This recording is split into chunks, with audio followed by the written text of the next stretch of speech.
You hear things like, oh, he could not even last more than 2 seconds. He's a 2-minute man.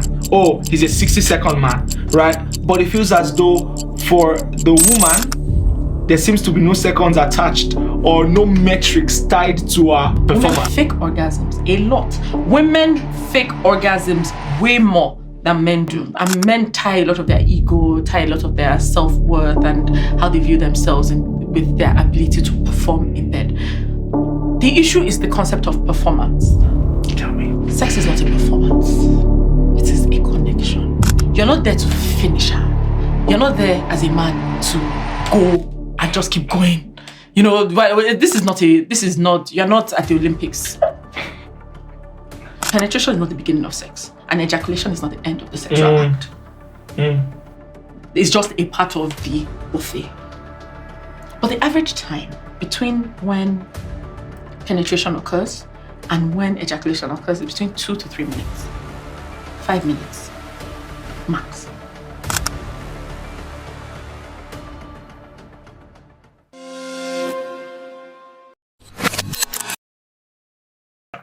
I don't know if you'd admit this, but it feels as though the onus is usually more on the man than the woman for great sex. It feels like men have to outperform, or men, think about it, societally, we say it in subtle ways, and some people say it meaningfully. A man is likelier, I dare say 5 times likelier, to be shamed for his inability to perform sexually on the bed, on the papa, than a woman. From where I stand. And I'm speaking, I dare say, for so many men, and there are millions around the world. You hear things like, oh, he could not even last more than 2 seconds. He's a 2-minute man. Oh, he's a 60-second man, right? But it feels as though for the woman, there seems to be no seconds attached or no metrics tied to her performance. But there is. Women are self-conscious about being well lubricated. If she's not well lubricated, it's a problem. It shows that it usually tends to signal that she's not aroused. Women fake orgasms a lot. Women fake orgasms way more than men do. Why is that? It's because if she doesn't, then the problem is with her. The man is not going to say it's because, the man is not likely to say, oh, it's because I could not satisfy her. He's more likely to say, oh, there's a problem with you because every other woman I had sex with had an orgasm. Every other woman was satisfied. What is wrong with you? Why are you so frigid? And then you start going into it. So this does not take away from the struggles of men, because men do have a lot of performance anxiety. A lot of their, should I say, men tie a lot of their ego, tie a lot of their self-worth and how they view themselves with their ability to perform in bed. The issue is the concept of performance. tell me. Sex is not a performance. It is a connection. You're not there to finish her. You're not there as a man to go and just keep going. You know, you're not at the Olympics. It is connection. So we need to first, on both sides, stop looking at sex as this Olympic sport. It is not a race. It's not a marathon. It's a journey that we're going on with somebody that you hopefully love, and you're there to experience each other's bodies. When we start looking at sex from the lens of curiosity, from the lens of savoring, versus we're just in a rush to eat, you want to chop and clean out, but you're here for a full course buffet. It's not running anywhere. Appetize me. Have the small chops, drink some pepper soup, eat small rice, go back, have some more pepper soup. Oh, that salad looks nice. Let me chop small salad. Okay, look at that ice cream. I'm coming to that later. You know, this jollof is nice. Okay, I put it with a bit of spaghetti. I usually don't put spaghetti and jollof. Some people might think it's weird, but this combo might bang. And you try it, and it does. You know, that's what sex is. You're savoring different small. But because, again, it's a lack of education that makes us feel like, okay, we're going in there, I'm just going to show her what I'm made of. And the woman is there like, I have to show that I have to show that I'm enjoying it even when she's not. So she pretends.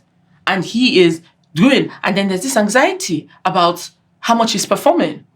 And so he's just like, oh, I have to go. Oh my God, I might confess. Let me tell you. The average time between penetration, penetration is not the beginning of sex, and ejaculation is not the end of the sexual act. It's just a part of the buffet. But the average time between when penetration occurs and when ejaculation occurs is between 2 to 3 minutes. 5 minutes, max. So this is not to say, of course, we have... Some will do lesser, some will do... Yeah, the bell curve. Sure. But how come many men have been led to think it's 30 minutes, it's 20 minutes? Because they're watching porn. Because they sold lies on Twitter. Because they're getting their education from pornography. They're getting it from the media. That's not education, that's entertainment. It's not meant to educate. It doesn't show real life. If you close your eyes and think about the most romantic movie scene you've ever seen, does this movie scene include your wife texting you on WhatsApp asking you, do we have enough petrol in the gen? Does it include you driving in traffic to get home? Does it include making dinner? So, look, I work as an intimacy coordinator on films and TV shows. Oh, in fact, I will tell you that I'm the first intimacy coordinator for film and TV in Nigeria. My job is to make you, the audience, be so wrapped up, believe in the romance of this film, and be so wrapped up in the emotions. And it is a very technical thing. We are making two people that are not romantically connected look like they are, look like they cannot do without each other, make you feel like, oh, this is it. So what you get when you watch the finished product, which has been cut, stop, oh, cut, okay, no, do this, okay, let's watch it from this angle, let's do this. But by the time you see it, it's a seamless production. What the audience gets is the climax without context. So now you have watched that. And that is your idea of romance. You're comparing your own reality with the highlights of someone else. In those romantic scenes, if you even watch it and they're like having sex, you don't see them taking lube. Yeah. So now, you who is aroused but is not as well lubricated feels like by saying, oh, let's get lube, oh, let's pause for a second and apply lube, you think that that's not romantic. So you don't say anything. And so you don't bring up the lube, you don't use the lube. Then penetration happens, or even physical, just fingers start stimulating your genitals and it's dry and there's friction, it's heat, it leads to pain, and you say nothing because it will spoil the mood. But the mood is already spoiled because you're not enjoying yourself. And then you act like you are enjoying it. The man feels like, oh, I must perform for 30 minutes. I must perform for as long as possible. They are drinking all kinds of things that are killing their livers, wrecking their kidneys, all in the name of performance. Meanwhile, if he pays attention to her body, we'll probably realize that external clitoral stimulation will get her to orgasm much more efficiently than penetration. So he could have paid more attention to that. She has reached orgasm at least maybe even once before any penetration occurs. So by the time penetration is happening, if it's only 3 minutes long, she's already there. So that 3 minutes, it's fine. She's not dissatisfied. If he realizes that even after he ejaculates, he can continue to stimulate her and also prioritize her pleasure, then it doesn't matter if he ejaculated in 2 minutes, because she knows that my partner cares about my pleasure as well. So he's not going to ejaculate and just sleep.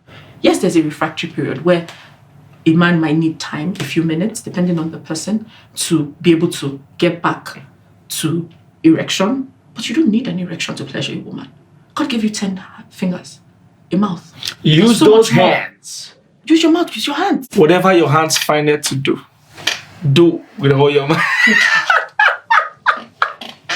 So if start to understand sex from a lens of curiosity. Are you discovering your partner's body? Or you are just paying attention to the genitals? You have so many nerve endings. Yes, the clitoris is the one organ that is created just for pleasure. So don't neglect her. But the neck, the ears, the shoulders, the armpits, the sides, the legs, the inner thighs, the tips of your feet, your soles of your feet, they all have nerve endings, erogenous zones. So we neglect, we just realize that we're actually doing ourselves a disservice by only paying attention to this. So the men are there like playing the clitoris, because I've said the clitoris now, they are the clitoral head, just playing it like a DJ booth. They've not asked her, does she like her clitoris being stimulated? She herself might not even know. So some men find it awkward communicating midway sex. Do you know why? Why? Because they don't communicate when there's no sex.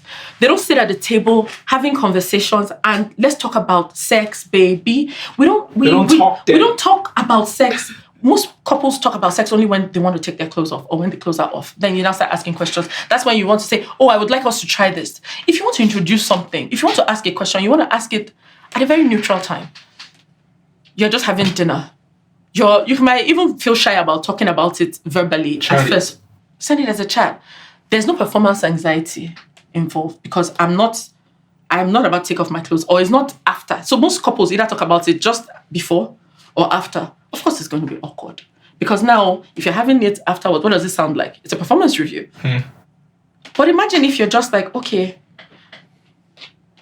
we're doing this. We've been doing. I really love that. That we try to connect more. Maybe, for example, she wants us to have more sex. She wants to have more sex, and maybe they're having sex. I don't know. I'm not going to give it time because now I'm going to be quoted about what is good and what is bad, and I'm not going to fall into that. Oh my! But now she says, okay, I really like it when we connect. Every time we get together, it's really great. But I noticed that. You do the sandwich method of feedback. And I'm sure, as a consultant, you understand that, right? You sandwich what you want. Yeah. First, you give compliment. Criticism, compliment. That's it.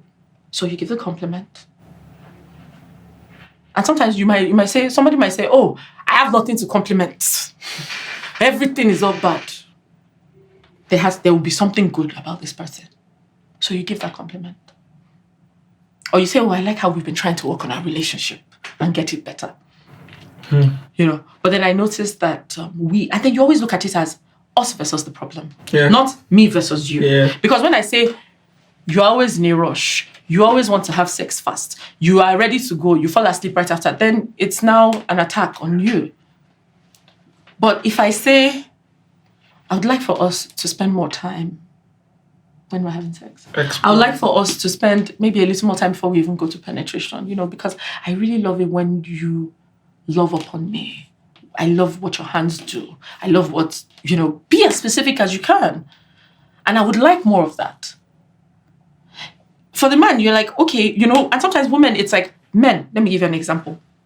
So you're stimulating her body and she's enjoying it. You can see that her breath is starting to hitch, like she's getting close, right? And maybe the rhythm is, and she's getting there. She's getting close, and you're seeing it. And you know what usually happens? Men start doing this. You've changed the rhythm. What was getting her close? When you switch, it goes bye-bye. You want that to accelerate? You want to accelerate because you're an efficient person. You're like, okay, I'm looking at the finish line. It's like a marathon. You've been slow, steady, but now you see the finish line. You sprint to the finish line. You don't sprint to the finish line. Continue that rhythm. Pace. That pace that was getting you there, just continue it. Because that's what gets her there. So at the point where you switch rhythms and whatnot, it's like her brain just short circuits and goes back, and now we're back to square one. And then she's like, oh no, the orgasm is gone. Oh. And then sometimes she's like, babe, no, just like that. And sometimes she doesn't want to talk because she's just like, because she thinks that a lot of your ego is tied to your performance. So her saying this or giving directions, her giving you pointers in the middle of sex should not make you feel any type of way, because you should be secure enough in yourself to understand that criticism, positive. Everything is not always negative. Direction. You don't know her house as well as you. You can't know the way to my... It's like you're coming to my house. Can you know the way to my house better than me? When you call, I say, oh, I'm stuck here. Because I know the routes. I can say, oh, you're stuck here. Okay. That road is not going... Okay, let's go left and right. And you'll still get there. But sometimes, even for women, we don't know our bodies. We can't even give you directions because we ourselves don't know. And that is for a lot of women. If you ask a lot of women, what do you like? You should just know. You assume that someone is coming to your house, they should just know the way. How can they just know the way? Which is why it's good to understand your body, understand what your body likes. So you can then share it with him and you're not shy about it. And if you're shy, initially understand that you have taken off your clothes. Because trust me, seen my nakedness. He has seen it.